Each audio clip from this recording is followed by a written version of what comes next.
Welcome back to the channel, and in today's video I want to share with you my tips for improving your landscape photography without spending a $0 on camera equipment.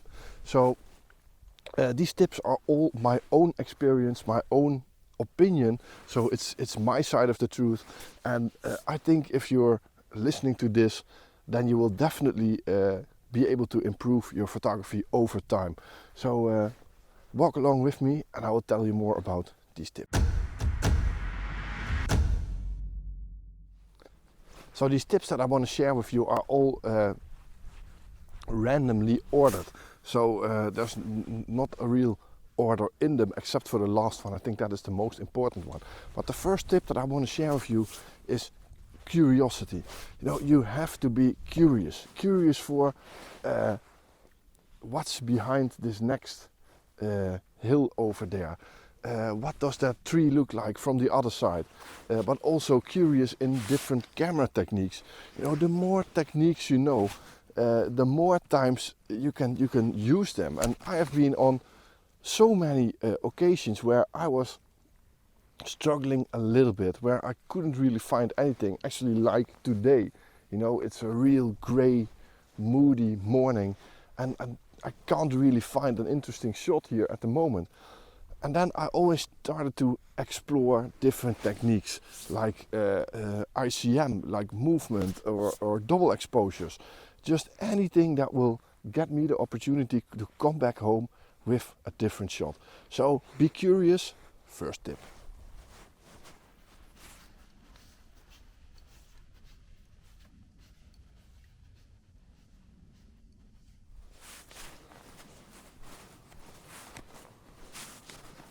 So the next thing that I want to share with you is what I call dedication.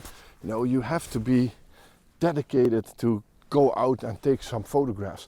And for me, having a YouTube channel is definitely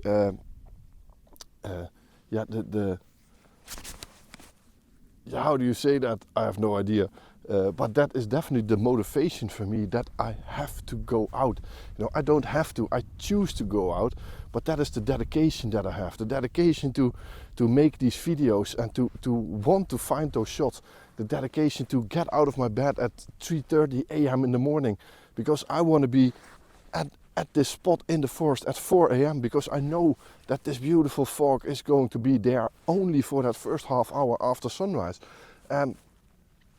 Yeah, you have to have some sort of dedication to go out. You know, that is what I experienced, and I've took so many great shots on those early mornings. I'm not really an evening guy. Maybe I should be more dedicated to that also, to get more opportunities. But you know, having two small children, usually sunset is around bedtime during the most part of the year, except for summer. But then I'm usually the kind of guy that's up very early, and you know, staying up, getting up early and staying up late. That's a real difficult combination for me. So I used to do that a lot, but these days it's quite difficult. But the dedication to go out on those early mornings will definitely improve your skills. It will improve the opportunities that you get for great photography.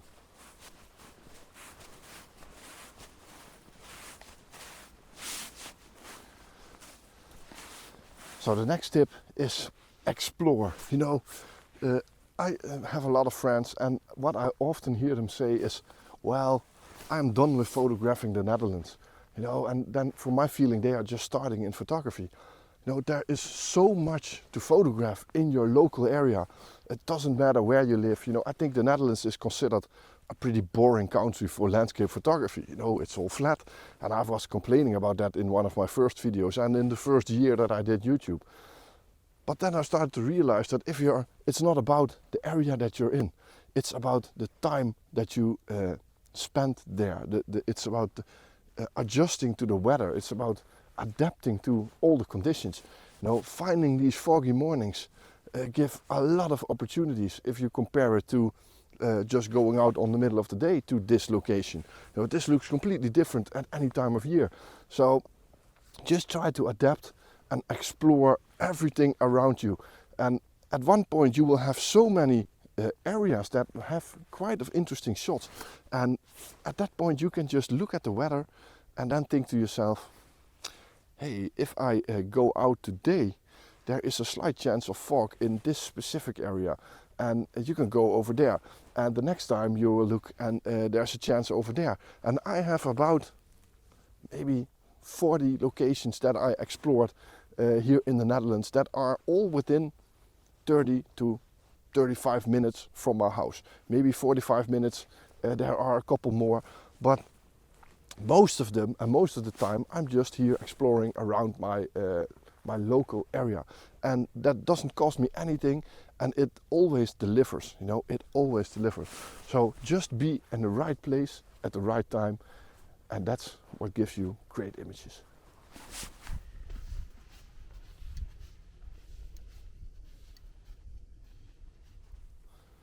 So the next tip that I have is what I call inspiration.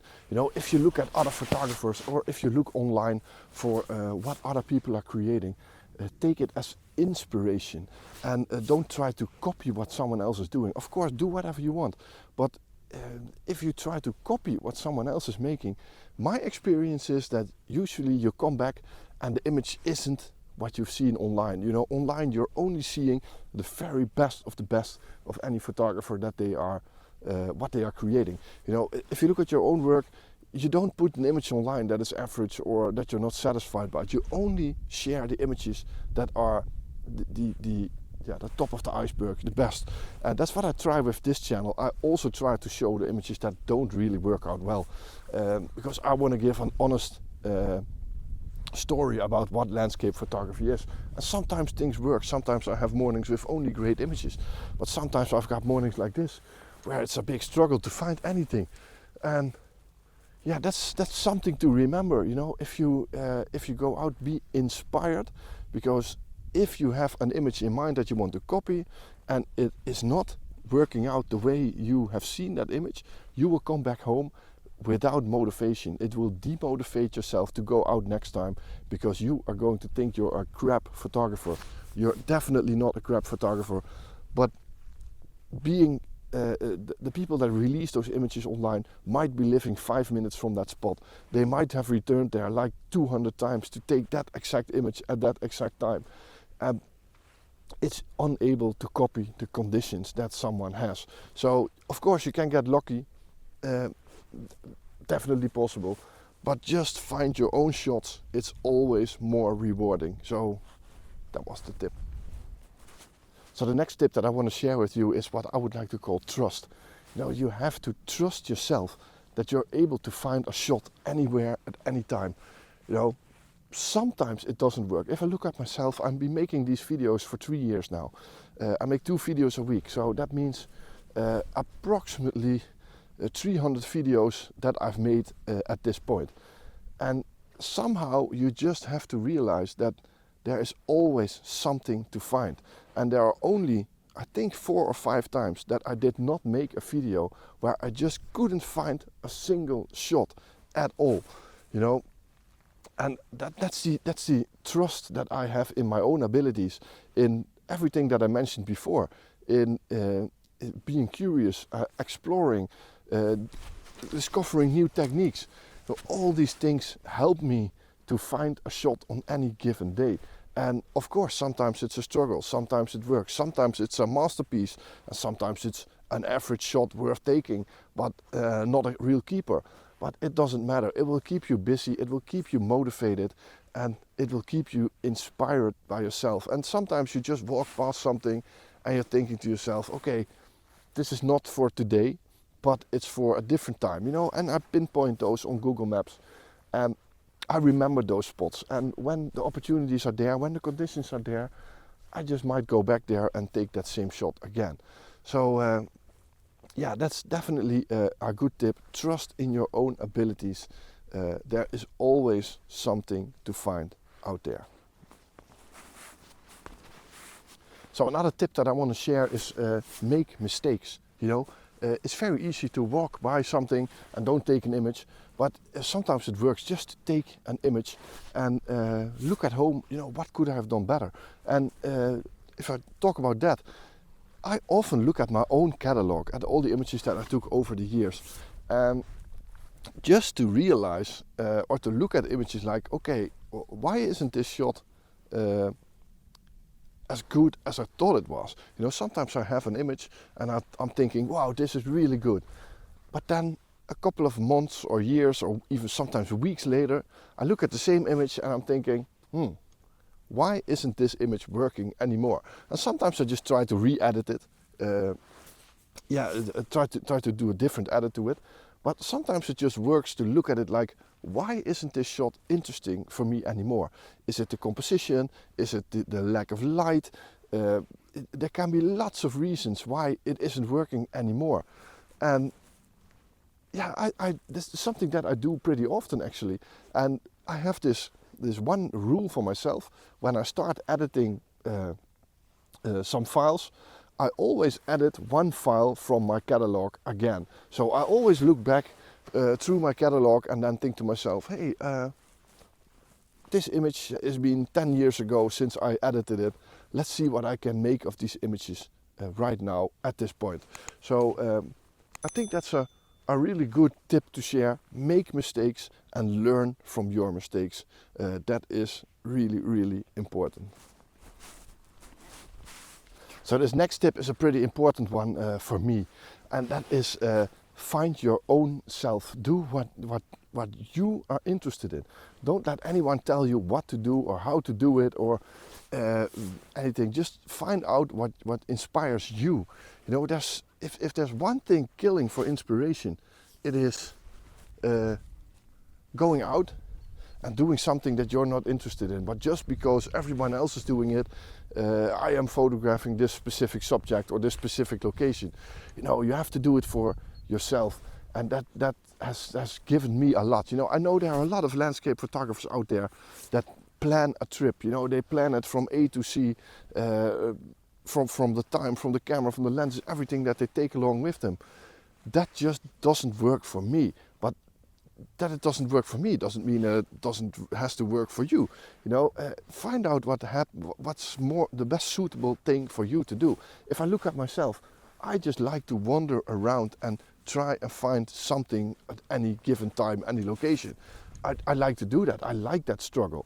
I don't like it to be easy or anything, but I know there are people that find my way of photography just the worst ever. You know, it all comes down to that other tip that I just shared, trust. You know, I have trust in myself. I have the experience that I know that I can find anything, anywhere. Well, until now, except for today, I have to admit that. But you know, these days are here, you know, days are here. But find your own voice in photography. I think that is one of the most important tips that I wanted to share here today.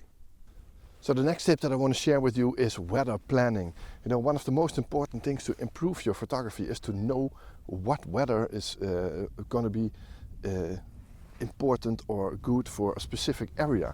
And you know, there are lots of apps that are helpful, like Clear Outside, like Photo Pills, your local weather networks. I made some videos earlier about weather planning. I'll put a link up here to this video.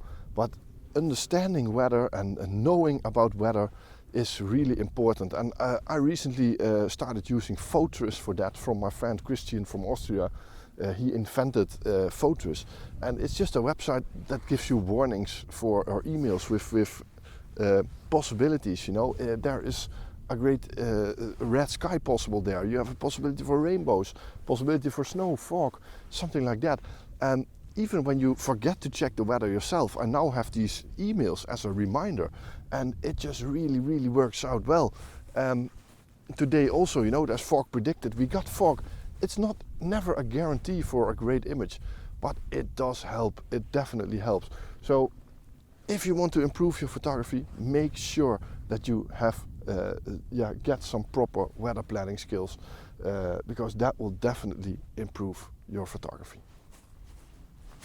So I'm walking around here making this video, and then all of a sudden just a splash of light appears here in the back. I just took a quick image. Maybe that is the image of the day. I don't know, but as soon as it appeared, it also disappeared. So I don't know what to think of it actually, but I think it was worth taking a shot. There's this one tree there that was standing in the light with that dark background because of that forest line there in the back, and it just looks really nice. So I got the 40-150 on the camera so I can adjust myself to this situation. And yeah, that's what I talked about earlier, you know, be prepared. Be prepared to go somewhere. Be prepared to stay here and see what will happen when the sun is starting to break those clouds. And yeah, I don't know, maybe this shot isn't any good, you know, I have no idea. It was just a quick handheld shot, but at least it's something, you know. Here's the light again, look at it. Look at this light appearing. You know, it appears and it disappears, and just the only thing I can do is make advantage of this and take some images and see later at home if it's worth photographing. So these are a couple of images. Hopefully there's something in there that is worth being out here for. So the last tip that I want to share today is invest time and not money. You know, the thing that made me a better photographer is not a different camera or a different lens or spending money to travel all over the world. No, it is time. Just being able to go out on any given day or any given time of the year. You know, and I know I am in a very fortunate position here that I am able to do that. And I definitely realized that. But when I was still having a decent job, you know, not taking images all over the world or around my house or anything, when I was just having a job, I realized to myself that I worked about 50 hours a week, you know, 50 to 60 hours a week that I was away from home. You have some obligations to your family. The weather doesn't always comply with you. And what happens is that you have about 1 or 2 days a month that you can go out for photography. And to be honest, that is not enough. You know, that is not enough. When I got better in photography, it was because I had the time to go out, you know. I had the time to adjust myself to any given condition, every given weather.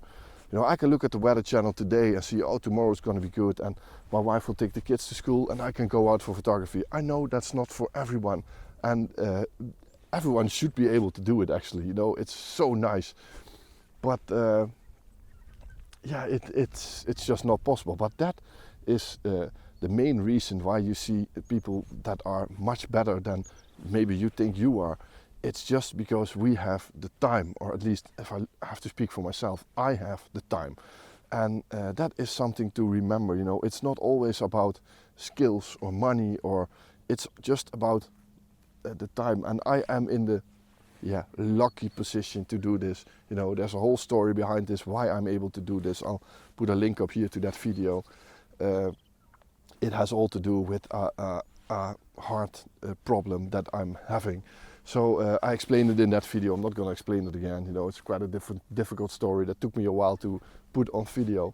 But it is definitely the reason why I improved my photography. So if you are doubting yourself, your own skills, you know, there's no reason to do that. It's not that you can't. I always say to people, photography is something that you can learn. You know, of course, there's some form of you have to have some sort of natural feeling towards it. But it is something you can learn. You can learn how to look for compositions. You can learn how to use your camera. You can learn how to walk around and explore. You can learn how to look at weather, how to predict the weather. It's all things that you can learn. But you can't learn it without having the time to go out there. So that was the most important tip. Don't be fooled by anyone you see online, what they do. It's all about the time they invest in doing it. So yeah, I think that was the most important tip. If you want to get better in photography, invest in time, not in money. So thanks for watching. I hope you liked this video and these tips. I just try to come up with tips that are useful for without spending any money, except for maybe some gas in your car or something. But to be honest, the worst tip that you can give is buy a new camera. It will make you a better photography. It's absolute crap and not true at all. So experience is far more important than the gear that you are using. So yeah, thanks for watching. I hope you liked this video. Once again, push the thumbs up button if you do, and leave a comment underneath the video. What's your tip? What do you want to share to the people watching this channel that is a good tip from you for better photography? So yeah, if you're new to the channel, there is a subscribe button underneath here. Normally I always find something to photograph, except for today, I guess. So I haven't really found anything. But yeah, the sky is clearing up at the moment. You can see behind me. So maybe it will get interesting. Maybe we'll get some interesting light. I'm not quite sure what to think of today. It didn't really work out the way I had it in my mind. You know, sometimes that happens. You know, give and take, win and lose. Great images against boring days like this. You know, it all happens. You know, it's all part of the experience and the time that we invest in doing this. So thanks for watching. I hope you like this video, and I hope to see you on the next one. Bye bye.